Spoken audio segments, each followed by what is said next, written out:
Hello बच्चों, कैसे हो। आज हम बात करेंगे ऑरिफिस मीटर के बारे में।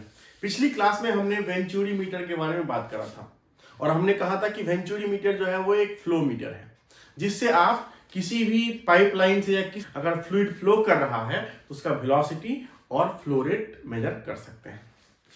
तो वेंचुरी मीटर को हमने पिछले वीडियो में डिस्कस करा था और आज के वीडियो में हम ऑरिफिस मीटर को डिस्कस करेंगे। तो सबसे पहले ऑरिफिस मीटर का फिगर बनाते हैं, कैसा दिखता है ऑरिफिस मीटर। तो ऑरिफिस मीटर बहुत सिंपल है। एक पाइपलाइन होगा इस तरह से, यह एक पाइपलाइन है और इसमें मुझे ऑरिफिस मीटर लगाना है। तो मैं क्या करूंगा, मैं एक प्लेट ले लूंगा इस तरह का और उस प्लेट का डायमीटर लगभग इसके बराबर होगा। इस तरह का एक प्लेट ले लूंगा सर्कुलर और उसके बीच में मैं एक होल बना दूंगा इस तरह से और फिर मैं इसको उठा के इसमें ऐसे फिट कर दूंगा, जिससे कि क्या होगा कि फ्लूइड इधर से आएगा और इस होल से फिर ऐसे निकल जाएगा। तो यही होता है सिंपली ऑरिफिस मीटर। मतलब इस प्लेट को उठा के, जो प्लेट कटा हुआ है बीच से, इसको उठा के हम इसमें रख देंगे तो ये बन जाएगा ऑरिफिस मीटर। तो हम वही काम कर रहे हैं। हम क्या कर रहे हैं कि इस पाइपलाइन में इस ऑरिफिस को इस तरह से रख रहे हैं, ऑरिफिस प्लेट को रख रहे हैं। तो ये जो हमने वर्टिकल लाइन बनाया है, ये लाइन नहीं है, ये है आपका प्लेट। क्योंकि आप प्लेट दिखेगा तो ऐसे ही ना आपको, तो इसका ये क्रॉस सेक्शन दिखाने के लिए हमने इस तरह से बनाया है। तो ये है तुम्हारा ऑरिफिस प्लेट और इसको आप फिर टाइट कर दीजिए फ्लैंज से, यहां भी, यहां भी, यहां भी और यहां भी। ठीक है, तो ये हो गया ऑरिफिस मीटर। इतना सिंपल कि एक पाइपलाइन में हमने एक प्लेट लगा दिया, उसको काट के, बीच से काट के लगा दिया। अब जो है फ्लूइड जो है वो इस तरह से फ्लो कर रहा है इस डायरेक्शन में। तो मान लो कि ये है स्ट्रीमलाइन फ्लूइड का, तो ये फ्लूइड ऐसे आएगा, फिर ऐसे करके आके और फिर ऐसे करके निकल जाएगा। थोड़ा सा ये ऐसे करके गड़बड़ हो गया, ये थोड़ा सा ऐसे करके निकल जाएगा। फिर इधर से भी स्ट्रीमलाइन आएगा इस तरह से और ऐसे ऐसे ऐसे ऐसे ऐसे ऐसे और फिर ये भी ऐसे करके निकल जाएगा। इसी तरह से बहुत सारे स्ट्रीमलाइन होंगे, इस तरह से, इस तरह से, इस तरह से, इस तरह से, फिर ऐसे ऐसे ऐसे ऐसे ऐसे ऐसे ऐसे ऐसे। तो ये हो गया इस ऑरिफिस के मीटर जो फ्लो होगा लिक्विड का, वो इसी तरह का फ्लो होगा। क्योंकि यहां पे क्या है, यहां पे कॉन्ट्रैक्शन हो रहा है फ्लूइड का, तो क्या होगा कि यहां से जो लिक्विड बनेगा वो जेट बनेगा, जेट के रूप में निकलेगा, हाई स्पीड से निकलेगा। इस कारण से क्या होगा कि कुछ देर तक, मतलब कुछ दूर तक जो है वो इस अपर, मतलब इस पाइप के अपर पार्ट और लोअर पार्ट को टच नहीं करेगा। थोड़ा दूर तक ऐसे ही जाएगा और फिर धीरे धीरे धीरे धीरे करके ऐसे करके ये फिर पाइप के साथ इस तरह से फ्लो करेगा। तो इसमें क्या होगा कि जब भी ये ऑरिफिस मीटर, जब भी ये फ्लूइड ऑरिफिस मीटर से पास करेगा तो एक एरिया बनेगा जहां पे सबसे ज्यादा कॉन्ट्रैक्शन होगा। तो उसको हम कहते हैं वेना कॉन्ट्रैक्टा। वेना कॉन्ट्रैक्टा क्या है? वेना कॉन्ट्रैक्टा है एरिया ऑफ मैक्सिमम कॉन्ट्रैक्शन। मतलब इस पॉइंट पे जो फ्लो का एरिया है, ये वाला एरिया, वो यहां से भी कम है। देखो यहां पे एरिया ज्यादा है ना, जो ऑरिफिस मीटर के नीचे जो एरिया है उससे भी कम एरिया है, उससे भी ज्यादा कॉन्ट्रैक्ट हो गया फ्लो। तो उस पॉइंट को हम कहते हैं vena contracta. So vena contracta is nothing but area of maximum contraction, maximum contraction. यह एक इटैलिक टर्म है, वेना कॉन्ट्रैक्टा। अब जैसे आपने वेंचुरी मीटर में क्या करा था, आपने एक मैनोमीटर फिट कर दिया था, क्योंकि आप उस मैनोमीटर के थ्रू आप उसका प्रेशर डिफरेंस निकाल रहे थे। तो आप इसमें भी क्या करोगे, ऑरिफिस मीटर में भी क्या करोगे, आप एक मैनोमीटर फिट कर दोगे। तो मान लो कि मैनोमीटर का एक टैपिंग आपने यहां पे लगा दिया और दूसरा टैपिंग आप जस्ट वेना कॉन्ट्रैक्टा के पास लगा दिया, इस तरह से। और इस दोनों के बीच जो है आप क्या करोगे, आप एक मैनोमीटर लगा दोगे इस तरह से। तो मान लीजिए कि ये तुम्हारा मैनोमीटर है।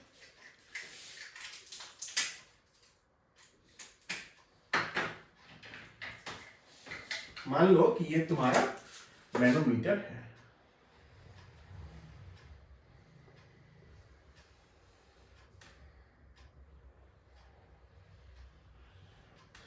ये वाला टैपिंग और ये वाला टैपिंग। तो ये है मैनोमीटर। और इसके अंदर है, उसके अंदर क्या होगा, इसके अंदर कोई फ्लूइड रहेगा। तो मान लो कि ये जो है वो फ्लूइड है। तो आपने एक टैपिंग लगा दिया 1 पे और एक टैपिंग लगा दिया कहां पे, वेना कॉन्ट्रैक्टा पे 2 पे। ठीक है। तो जो मैनोमीटर के अंदर फ्लूइड होगा, मान लो कि आपने मरकरी यूज करा है, मैनोमीटर के अंदर कोई भी हेवी फ्लूइड यूज करते हैं। तो मान लो कि आपने मरकरी यूज करा है, तो चूंकि यहां पे प्रेशर ज्यादा होगा 1 पे, तो यहां पे डिप हो जाएगा मरकरी का लेवल, और यहां पे प्रेशर कम है 0.2 पे, तो यहां पे इसका लेवल ज्यादा रहेगा। और आपका ये जो डिफरेंस हो गया लेवल का यहां से यहां तक का, वो मान लीजिए आप डेल्टा एच। तो इस मैनोमीटर से आप क्या करोगे, इस पॉइंट पे और इस पॉइंट पे प्रेशर डिफरेंस लोगे और उसी को यूज करके आप क्या करोगे, आप वेलोसिटी निकालोगे इस ऑरिफिस मीटर के थ्रू और फिर फ्लो रेट निकालोगे। अब सवाल यह है कि ये जो मैनोमीटर का हमने टैपिंग लगाया है वो हम कहां लगाएंगे। ये हम यहां पे क्यों नहीं लगाए, ये हम यहीं पे क्यों नहीं लगाए। इसका कारण यह है कि एक टैपिंग हम वहां पे लगाएंगे जहां पे फ्लो का प्रेशर जो है वो मैक्सिमम होगा। तो चूंकि यहां से क्या हो रहा है, यहां से एरिया जो है मतलब फ्लो का एरिया धीरे धीरे कम हो रहा है। तो एक टैपिंग हम लगाएंगे वहां पे जहां पे प्रेशर जो है वो मैक्सिमम है, या फिर आप कहो कि एरिया भी जो है वो ज्यादा है, मैक्सिमम एरिया है। तो कहीं इसमें किसी पॉइंट पे आप लगा सकते हो। तो जितना क्लोज लगाओगे उतना अच्छा होगा, क्योंकि प्रेशर ड्रॉप भी तो होता है लाइन में ना, तो वो भी कंसीडर हो जाएगा। इसीलिए आप इसको जो है यहां से डी डिस्टेंस पे लगाओगे, जहां पे डी क्या है, डी इसका डायमीटर है इस पाइपलाइन का। और दूसरा जो है टैपिंग आप लगाओगे d/2 पे। तो ये d/2 पे हम इसलिए लगाते हैं क्योंकि वेना कॉन्ट्रैक्टा जो होता है किसी ऑरिफिस मीटर में, वो d/2 के आसपास बनता है। इसका एक रेंज होता है वेना कॉन्ट्रैक्टा बनने का। तो वेना कॉन्ट्रैक्टा बनने का जो रेंज होता है वो होता है 0.5d से लेके 0.8d के आसपास तक वेना कॉन्ट्रैक्टा बन जाता है। ये डिपेंड करता है, वेलोसिटी पे डिपेंड करता है, ये इस एरिया पे डिपेंड करता है, ये मटेरियल पे डिपेंड करता है, ये कितना शार्प है इस पे डिपेंड करता है, बहुत सारे फैक्टर्स हो सकते हैं। तो एक मोटा मोटी हम ले लेते हैं कि ये 0.5d का मतलब d/2 के आसपास बनता है इससे, और यह थोड़ा सा आगे बनता है। इसलिए हम क्या करते हैं कि दूसरा टैपिंग हम d/2 पे लेते हैं नॉर्मली, जिससे कि हम वेना कॉन्ट्रैक्टा के आसपास लें, जिससे कि आपको ये इसका डेल्टा एच जो है वो सिग्निफिकेंट आए। और दूसरा लेते हैं उस जगह पे जहां पे एरिया मैक्सिमम होता है और जहां पे प्रेशर ज्यादा होता है। तो यहाँ पे प्रेशर ज्यादा है 1.1 पे और यहाँ पे प्रेशर सबसे कम है। तो इसके कारण से अगर आप मैनोमीटर यहाँ लगाओगे तो इस दोनों के बीच डिफरेंस जो है वो मैक्सिमम आएगा। इसी कारण से आप एक टैपिंग लगाते हैं उस जगह पे जहां पे प्रेशर ज्यादा हो और दूसरा टैपिंग लगाते हैं वहां पे जहां पे प्रेशर सबसे कम हो। सेम चीज आपने वेंचुरी मीटर में भी करा था, अगर आपको याद होगा तो आपने एक टैपिंग लगा दिया था अप स्ट्रीम में जहां पे प्रेशर ज्यादा था, और दूसरा टैपिंग आपने वेंचुरी मीटर के थ्रोट पे लगाया था। तो यही है कॉन्सेप्ट, मुझे लगता है कि आप समझ गए होंगे। तो अब क्या होता है कि जब ये जेट बनता है ऑरिफिस प्लेट के पास, जब लिक्विड का जेट बनता है तो कुछ दूर तक वो जेट और फिर धीरे धीरे वो उस पाइप के एरिया को पूरा कवर करने लगता है। तो कुछ दूर तक जो होता है, क्या होता है कि खाली जगह हो जाता है इस रीजन में, और खाली जगह होने का कारण यह है कि जेट बनता है। तो जब खाली जगह होता है तो वहां पे क्या होता है कि जो फ्लूइड का पार्टिकल है, जो लिक्विड का पार्टिकल है, वो स्वर्लिंग मोशन में आने लगता है। स्वर्लिंग मोशन में आने का कारण यह भी है क्योंकि इस तरफ प्रेशर ज्यादा है, यहाँ पे प्रेशर ज्यादा है और यहाँ पे प्रेशर कम है। वेना कॉन्ट्रैक्टा के पास या ऑरिफिस प्लेट के पास प्रेशर कम है। तो आप देखो यहाँ पे फ्लूइड लो प्रेशर से हाई प्रेशर की तरफ मूव कर रहा है। तो जब फ्लूइड लो प्रेशर से हाई प्रेशर की तरफ मूव करता है, इसका मतलब यह है कि फ्लूइड जो है वो एडवर्स प्रेशर में फ्लो कर रहा है। नॉर्मली फ्लूइड फ्लो का जो टेंडेंसी होता है वो होता है हाई प्रेशर से लो प्रेशर पे, लेकिन यहाँ पे जस्ट उल्टा हो रहा है कि फ्लूइड को जो है लो प्रेशर से हाई प्रेशर में जबरदस्ती जाना पड़ रहा है, क्योंकि इसका फ्लो एनर्जी ज्यादा है। तो इस कारण से क्या होता है कि कुछ फ्लूइड एलिमेंट जो है वो डर के भागते हैं पीछे पीछे और यहाँ पे घूमने लगते हैं, ऐसे नाचने लगते हैं। इसको हम कहते हैं वेव्स फॉर्मेशन, और इसको आप एडीज भी कह सकते हैं कि एडीज बनते हैं। एडीज का मतलब होता है छोटे छोटे फ्लूइड पार्टिकल जो बहुत हाई स्पीड में इस तरह से डांस कर रहे हैं टर्बुलेंस के कारण से।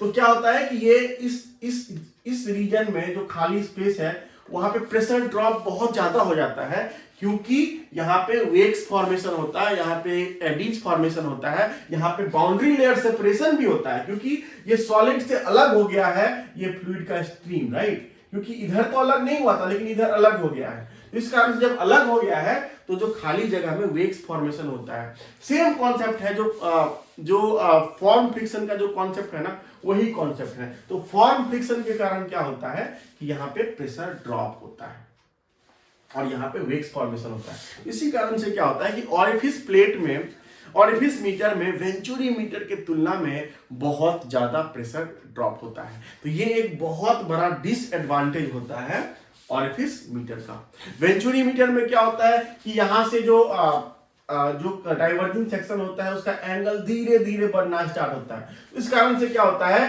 कि वेव्स फॉर्मेशन का चांस कम होता है। लेकिन यहाँ पे सडन बढ़ गया ना, तो जब सडन बढ़ गया तो लिक्विड ने इस वॉल को छोड़ दिया, और जब छोड़ दिया तो फ्लूइड का बैक फ्लो के तरफ पीछे मतलब इस यहाँ पे जो फ्लूइड पार्टिकल्स है उसका पीछे जाने का टेंडेंसी बढ़ गया, क्योंकि आगे प्रेशर जाता है। तो कौन चाहता है कि हम हाई प्रेशर जोन में जाएं? हम तो चाहेंगे हम लो प्रेशर में रहें, है ना। इस कारण से क्या होता है कि यहाँ पे कुछ फ्लूइड जो है वो पीछे की तरफ घूम जाते हैं और फिर वहां पे घूमने लगते हैं, डांस करने लगते हैं। वेव्स फॉर्मेशन होता है, एडीज फॉर्मेशन होता है, और इस कारण से यहाँ पे प्रेशर ड्रॉप बहुत ज्यादा होता है। तो इसीलिए ऑरिफिस मीटर में प्रेशर ड्रॉप बहुत ज्यादा होता है। अब हम क्या कर रहे हैं, अब हम इसके लिए इक्वेशन ड्राइव कर रहे हैं कि जो वेलोसिटी पॉइंट 2 पे होगा वो कितना होगा। तो हम कुछ नहीं करेंगे, हम सिंपल बर्नौली प्रिंसिपल लगाएंगे। तो बर्नौली इक्वेशन हम लिखते हैं।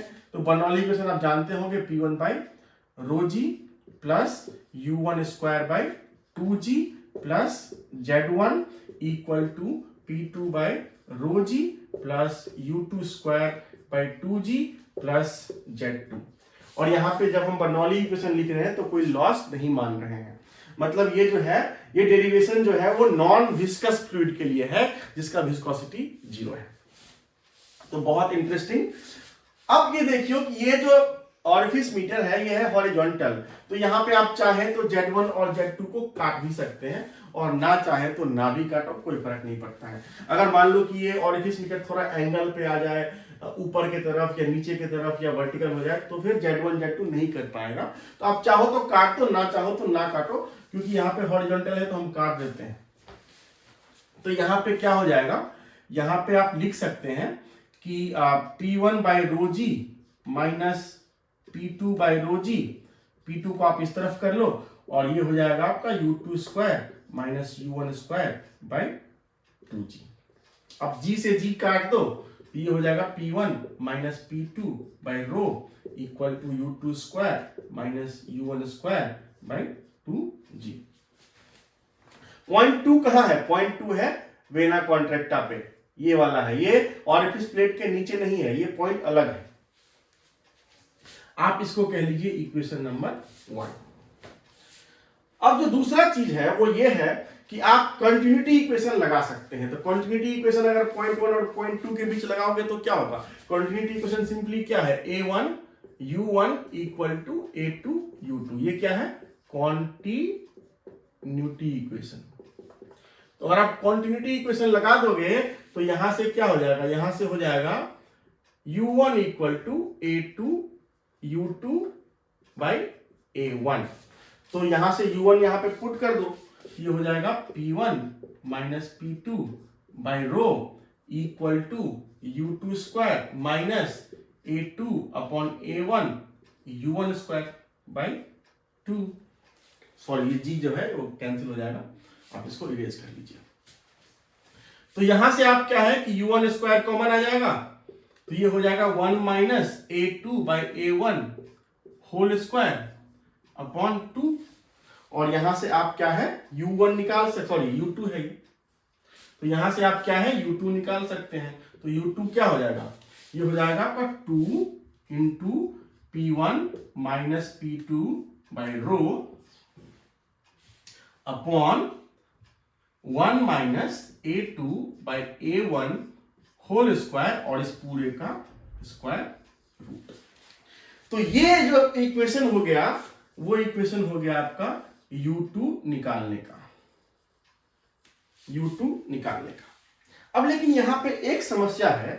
समस्या क्या है कि आपको a2 नहीं पता है, क्योंकि ये क्या है, ये है एरिया ऑफ वेना कॉन्ट्रैक्टा। तो वेंचुरी तो ऑरिफिस मीटर में आपको ये वाला एरिया पता होता है जो ऑरिफिस के नीचे होता है, लेकिन आपको ये वाला एरिया नहीं पता होता है। तो इसीलिए हम क्या करते हैं कि ये जो एरिया है ऑरिफिस के नीचे, आप उसको A0 मान लीजिए। A0 है ऑरिफिस के नीचे का एरिया। तो यहां पे एक कोफिशिएंट हम डिफाइन करते हैं जिसको हम कहते हैं coefficient of contraction. Coefficient of contraction जो होता है,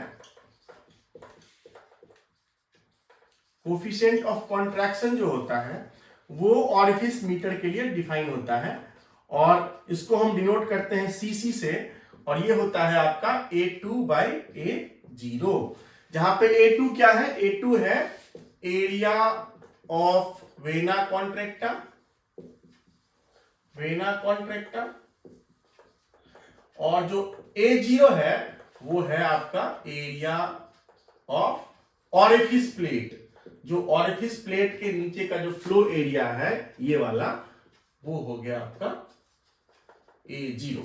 तो यहां से आप A2 निकाल सकते हो। तो A2 क्या हो गया, A2 हो गया CC इंटू A0। तो ये CC इंटू A0 आप यहां पुट कर दो, तो ये जो U2 तुम्हारा हो जाएगा वो हो जाएगा square root twice P1 minus P2 by rho upon 1 minus A2 के जगह पे क्या लिख दोगे आप, CC into A0, CC A0 square upon CC square हो जाएगा क्योंकि इसका स्क्वायर है, अपॉन A1 स्क्वायर। तो ये जो तुम्हारा फॉर्मूला हो गया, ये हो गया आपका वेलोसिटी निकालने का U2। तो आप इसको भी नोट कर सकते हैं। तो ये फॉर्मूला आप कब यूज करोगे, ये फॉर्मूला आप तब यूज करोगे जब आपको प्रेशर दिया हुआ है P1 और P2। अगर मान लीजिए प्रेशर नहीं पता है, आपको ये हाइट डेल्टा H जो मैनोमीटर का है वो पता है, तो आप क्या करोगे इसमें। तो इसके लिए भी बहुत सिंपल है। आप क्या करो कि आप इस मैनोमीटर का मैनोमेट्रिक इक्वेशन लिखो। तो मैनोमेट्रिक इक्वेशन कैसे लिखोगे, तो जो मैनोमेट्रिक इक्वेशन होगा इसका वो बहुत आसान है। इसके लिए ये इक्वेशन मैंने वेंचुरी मीटर के लिए भी लिखा था, अब मैं फिर से इसके लिए लिखूंगा। तो आप मान लीजिए कि ये इसको आप रेफरेंस लेवल मान लीजिए, क्योंकि इसके नीचे दोनों में आपका मरकरी है, ठीक है। और आप का जो ये एलिवेशन है वो है Z1, कहां से, ग्राउंड से, और ये जो एलिवेशन है आपका 0.2 पे वो है आपका Z2 ग्राउंड से। आप फिर से इस रेफरेंस लेवल का एलिवेशन को Z0 मान लीजिए ग्राउंड से, और फिर आप बैलेंस कर दीजिए। तो इस पॉइंट पे प्रेशर क्या होगा, इस पॉइंट पे जो प्रेशर होगा वो होगा आपका P1, क्योंकि P1 क्या है, प्रेशर यहां पे है, P1 plus pressure due to this height.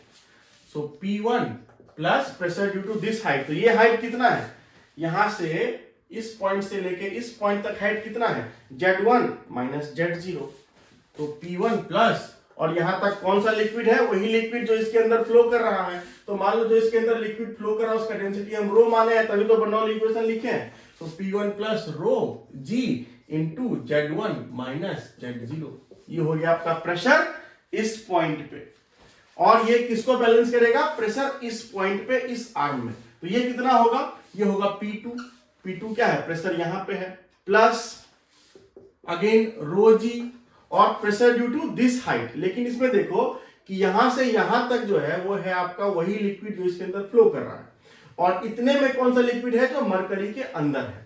तो इतना हाइट के कारण से क्या होगा, इतना ये हाइट कितना होगा यहां से यहां तक, ये हाइट होगा तुम्हारा Z2 minus Z0 minus delta H, और plus pressure due to this height, तो ये कितना है rho m g delta H। ये जो है ये इक्वेशन मैंने वेंचुरी मीटर के लिए भी लिखा था। ये इक्वेशन आप किसी भी मैनोमीटर के लिए लिख सकते हैं, चाहे वो वेंचुरी मीटर में लगा हो, चाहे वो यहाँ पे ऑरिफिस में लगा है, चाहे किसी भी मैनोमेट्रिक प्रॉब्लम के लिए आप ये इक्वेशन लिख सकते हैं। तो यहाँ पे क्या है Z1 और Z2 दोनों बराबर है, क्योंकि ये हॉरिजॉन्टल है, तो Z1 Z2 कैंसिल हो जाएगा, Z0 भी कैंसिल हो जाएगा दोनों तरफ से। तो बच क्या जाएगा, यहाँ पे बच जाएगा P1 equal to P2 plus rho g delta H with minus sign plus rho m g delta H। तो यहां से आप अगर आप लिखोगे सो P1 माइनस P2 जो हो जाएगा वो हो जाएगा आपका रो एम माइनस रो जी डेल्टा H। तो यहां से आप P1 minus P2 by rho का वैल्यू निकाल सकते हैं। ये होगा आपका rho m minus rho by rho into delta H into g. कैसे, हमने क्या किया कि रो से डिवाइड कर दिया दोनों तरफ इस इक्वेशन में। तो P1 minus P2 by rho equal to rho m minus rho by rho into g delta H। तो ये है, ये क्या हो गया आपका rho m by rho minus 1 into g delta H। तो यहां पे आप क्या करोगे, जो ये इक्वेशन आपका है इक्वेशन नंबर 2, इसमें आप क्या करोगे P1 minus P2 by rho का value rho m by rho minus 1 into g delta H shift कर दोगे। तो इसके बाद जो है आपका डेरिवेशन हो जाएगा। तो अगर आप ये वैल्यू पुट कर दोगे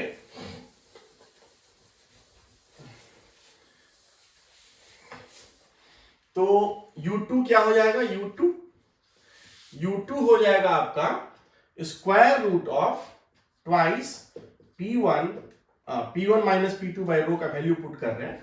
तो ये है आपका rho m by rho twice of rho m by rho minus 1 into g delta H upon square root of 1 minus CC A not square CC square upon into A not square by A1 square. तो ये आपका हो गया velocity. लेकिन ये जो velocity निकला है ऑरिफिस मीटर का या velocity of flow at point 2, ये निकला है आपका थ्योरेटिकल वेलोसिटी, क्योंकि आपने बर्नौली इक्वेशन जो यूज किया है वो यूज किया है आप आइडियल कंडीशन पे। ये जो बर्नौली इक्वेशन है वो आइडियल फ्लूइड के लिए है, वो नॉन विस्कस फ्लूइड के लिए है। तो ये अगर आप विस्कस फ्लूइड के लिए या रियल फ्लूइड के लिए यूज करोगे तो आपको यहाँ पे एक कोफिशिएंट मल्टीप्लाई करना पड़ेगा CV, जिसको हम कहते हैं coefficient of velocity, coefficient of velocity. और ये होता है ratio of actual velocity divided by theoretical velocity. तो इस दोनों का रेशियो होता है actual velocity bye theoretical velocity. तो जो एक्चुअल वेलोसिटी होगा वो हमेशा थ्योरेटिकल वेलोसिटी से कम होगा, क्योंकि एक्चुअल वेलोसिटी लॉस के कारण थ्योरेटिकल से कम हो जाता है। तो ये जो है विदाउट CV, ये जो टर्म है आपका, ये वाला टर्म यहां से यहां तक, ये है आपका एक्चुअल वेलोसिटी, सॉरी ये है आपका थ्योरेटिकल वेलोसिटी और ये है आपका एक्चुअल वेलोसिटी। तो इस दोनों का जो रेशियो होगा वो होगा CV। और ये एक्चुअल वेलोसिटी आप क्या कर सकते हो, आप मेजर कर सकते हो, आप एक्सपेरिमेंट से मेजर कर सकते हो या जैसे भी निकालो। तो ये हो गया आपका U2 का इक्वेशन। अब अगर आप डिस्चार्ज निकालना चाहो Q, तो इसके लिए क्या करोगे, Q होगा U2 इंटू A2, क्योंकि डिस्चार्ज होता है एरिया इंटू वेलोसिटी। एरिया होता है मीटर स्क्वायर और वेलोसिटी होता है मीटर पर सेकेंड, तो दोनों को मल्टीप्लाई कर दोगे तो ये हो जाएगा मीटर क्यूब पर सेकेंड। तो यहां पे क्या हो जाएगा, ये A2, और A2 जो है क्या होता है, A2 हमने डिफाइन किया था, CC इक्वल टू लिखा था हमने A0 by A2 by A0। तो A2 क्या है, A2 है आपका CC इंटू A0, सो ये हो गया CC A0 इंटू U2। तो अगर आप वैल्यू पुट कर दोगे U2 का यहां पे, तो ये हो जाएगा CC A0 और U2 की जगह पे आ जाएगा CV into square root 2 rho m by rho -1 G delta H upon square root 1 minus CC square A0 square by A1 square. अब यहां पे CC और CV को अगर एक साथ लिख दोगे तो CC इंटू CV जो होता है वो होता है CD, discharge coefficient. Discharge coefficient होता है coefficient of contraction into coefficient of velocity. इस दोनों का जो प्रोडक्ट होता है वो होता है डिस्चार्ज कोफिशिएंट। तो इस दोनों के बदले आप क्या करो, यहां पे लिख दो एक साथ CD, तो ये हो गया आपका CD। So CD into A0 into this, तो ये जो है आपका इक्वेशन हो गया डिस्चार्ज निकालने के लिए किसी भी ऑरिफिस मीटर से। तो स्टूडेंट्स, चाहे वो वेंचुरी मीटर हो चाहे वो ऑरिफिस मीटर हो, जो इक्वेशंस होता है डिस्चार्ज निकालने का वो दोनों का बराबर होता है, एक ही जैसा होता है। तो अगर आपको प्रेशर पता है तो आप क्या करोगे, ये जो टर्म है आपका रो m by rho -1 G delta Z, उसको आप P1 माइनस P2 बाई रो से रिप्लेस कर दोगे अगर आपको प्रेशर पता हो तो। और अगर आपको प्रेशर नहीं पता हो, अगर आपको सिर्फ डेल्टा H पता हो, तो आप direct rho m by rho -1 into G delta H इसको रिप्लेस कर दोगे और इसको यूज कर लोगे। तो इस इक्वेशन में क्या होगा, जब भी आपको सॉल्व करना होगा ये प्रॉब्लम, कोई भी प्रॉब्लम ऑरिफिस मीटर का, तो आपको A0 पता होगा, A1 पता होगा, CC पता होगा, CD पता होगा और डेल्टा H पता होगा, रो m पता होगा और रो पता होगा। रो m क्या है, डेंसिटी ऑफ मरकरी, अगर मरकरी मैनोमीटर में है, और रो क्या है, density of fluid flowing through the orifice. तो ये सब चीज पता होगा तो आपको हो सकता है कि वेलोसिटी निकालना पड़े। जब वेलोसिटी निकालना होगा तो आपको CV पता होगा। अगर CV नहीं पता होगा तो आप जो वेलोसिटी निकालोगे वो थ्योरेटिकल वेलोसिटी निकलेगा। अगर CV दिया रहेगा तो आप जो वेलोसिटी निकालोगे वो एक्चुअल वेलोसिटी होगा। तो ये प्रॉब्लम आप किसी तरह से, किसी भी तरह का प्रॉब्लम आप चाहे इस फार्मूला से चाहे इस फार्मूला से आप सॉल्व कर सकते हो, वेलोसिटी निकालने का और डिस्चार्ज निकालने का। बहुत आसान चीज है और एक बार बस समझना है, तो बस समझने की कोशिश करो इस कॉन्सेप्ट को, बहुत आसान है। तो ये हो गया आपका ऑरिफिस मीटर का कॉन्सेप्ट। अब हम समझते हैं कि ऑरिफिस मीटर में और वेंचुरी मीटर में डिफरेंस क्या है, कौन सा बेटर होता है, कब हम ऑरिफिस मीटर को प्रेफर करते हैं और कब हम वेंचुरी मीटर को प्रेफर करते हैं।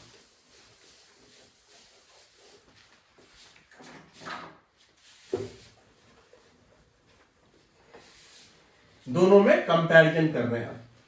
अब हम कर रहे हैं कंपैरिजन ऑरिफिस मीटर में और वेंचुरी मीटर में। तो ये है तुम्हारा, मान लो कि ऑरिफिस मीटर के लिए, और ये है मान लो तुम्हारा वेंचुरी मीटर के लिए।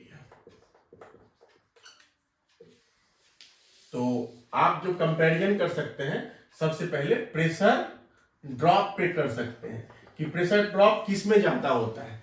दूसरा कंपैरिजन आप कर सकते हैं कॉस्ट का। तीसरा कंपैरिजन आप कर सकते हैं एक्यूरेसी का। और चौथा कर सकते हैं आप डिस्चार्ज कोफिशिएंट के वैल्यू का। तो इन सब पैरामीटर के बेसिस पे आप दोनों में कंपैरिजन कर सकते हैं, प्रेशर ड्रॉप, कॉस्ट, एक्यूरेसी और डिस्चार्ज कोफिशिएंट। ये चारों पैरामीटर के बेसिस पे आप कंपेयर कर सकते हैं। तो जो ऑरिफिस मीटर का प्रेशर ड्रॉप होता है वो वेंचुरी मीटर से ज्यादा होता है, ये मैंने बताया था, क्योंकि यहाँ पे क्या होता है, वेक्स फॉर्मेशन बहुत ज्यादा होता है वेना कॉन्ट्रैक्टा के पास, तो प्रेशर ड्रॉप बहुत ज्यादा होता है ऑरिफिस मीटर का, और ये इसका सबसे बड़ा डिसएडवांटेज है। तो इसमें प्रेशर ड्रॉप वेरी हाई और इसमें क्या होता है, लो होता है। वेंचुरी मीटर में ऑरिफिस मीटर की तुलना में प्रेशर ड्रॉप बहुत कम होता है। तो अगर आप प्रेशर ड्रॉप को टॉलरेट कर सकते हैं तो आप ऑरिफिस मीटर पे जाओगे, और अगर आप प्रेशर ड्रॉप आपको नहीं चाहिए, प्रेशर ड्रॉप कम चाहिए, तो आपको वेंचुरी मीटर चाहिए। कॉस्ट जो होता है ऑरिफिस मीटर का लो होता है, क्योंकि इसमें कुछ नहीं है, इसमें एक सिर्फ प्लेट है और प्लेट को काट के उसमें फिट करना है। लेकिन वेंचुरीमीटर में क्या होता है, एक कन्वर्जिंग सेक्शन है, एक थ्रोट है, एक डाइवर्जिंग सेक्शन है, तो ये सब अलग अलग पार्ट है, तो इस कारण से कॉस्ट ज्यादा होता है ऑरिफिस मीटर से। तीसरा है एक्यूरेसी। तो एक्यूरेसी किसका ज्यादा होगा, जहां पे प्रेशर ड्रॉप कम होगा, जहां पे लॉस कम होगा। तो वेंचुरीमीटर में लॉस कम होता है, इसलिए इसका एक्यूरेसी बेटर होता है। This is more accurate and this is less accurate. और डिस्चार्ज कोफिशिएंट जो है वो ज्यादा किसका होता है, डिस्चार्ज कोफिशिएंट ज्यादा होता है वेंचुरीमीटर का। इसका रेंज होता है 0.95 से 0.99 के रेंज में होता है। और जो ऑरिफिस मीटर होता है उसका डिस्चार्ज कोफिशिएंट बहुत कम होता है, डिस्चार्ज कोफिशिएंट होता है 60 से 65 के बीच में। इसका भी कारण वही है, क्योंकि इसमें लॉस कम होता है वेंचुरीमीटर में प्रेशर का। इस कारण से क्या होता है कि डिस्चार्ज कोफिशिएंट मतलब एक्चुअल डिस्चार्ज के बीच और थ्योरेटिकल डिस्चार्ज के बीच का डिफरेंस बहुत कम होता है, इसलिए ये रेशियो जो होता है वो 1 के आसपास होता है। लेकिन ऑरिफिस मीटर में लॉस बहुत ज्यादा होता है, इसी कारण से क्या होता है इसमें डिस्चार्ज कोफिशिएंट ओनली 60% या 65%, मतलब एक्चुअल डिस्चार्ज जो होगा वो थ्योरेटिकल डिस्चार्ज का सिर्फ 60-65% होगा, उससे ज्यादा नहीं होगा। तो जब भी आपको कंपैरिजन करना हो तो आप इस फैक्टर्स के बीच में के कारण कंपेयर कर सकते हैं। दूसरा एक और जो डिफरेंस है ये है कि आप वेंचुरीमीटर में क्या है कि थ्रोट डायमीटर को बदल नहीं सकते, क्योंकि थ्रोट उसमें फिक्स होता है। लेकिन ऑरिफिस मीटर में क्या है कि आप ऑरिफिस प्लेट का डायमीटर को घटा बढ़ा सकते हैं, क्योंकि आप उसको काटना आसान है। इसी कारण से क्या होता है कि ऑरिफिस मीटर से आप वाइड रेंज ऑफ फ्लो को मेजर कर सकते हैं, लेकिन वेंचुरीमीटर से काफी नैरो रेंज ऑफ फ्लो को मेजर कर सकते हैं। मतलब ये हुआ कि ऑरिफिस मीटर से आप बहुत कम फ्लो रेट को भी मेजर कर सकते हैं और बहुत हाई फ्लो रेट को भी कर सकते हैं, लेकिन वेंचुरीमीटर से सिर्फ आप एक नैरो रेंज में कर सकते हैं, और ऑरिफिस मीटर से आप वेरी लो और वेरी हाई दोनों कर सकते हैं।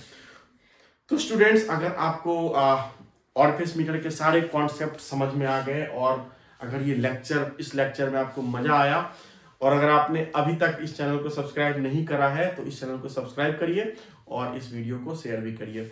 अगर आपने वेंचुरीमीटर का वीडियो अभी तक नहीं देखा है तो आप वेंचुरीमीटर का वीडियो भी देखिए, इसके पहले वो वीडियो है। ऐसे मैं उसका डिस्क्रिप्शन जो है, उसका लिंक जो है वो डिस्क्रिप्शन में डाल दूंगा। Thank you.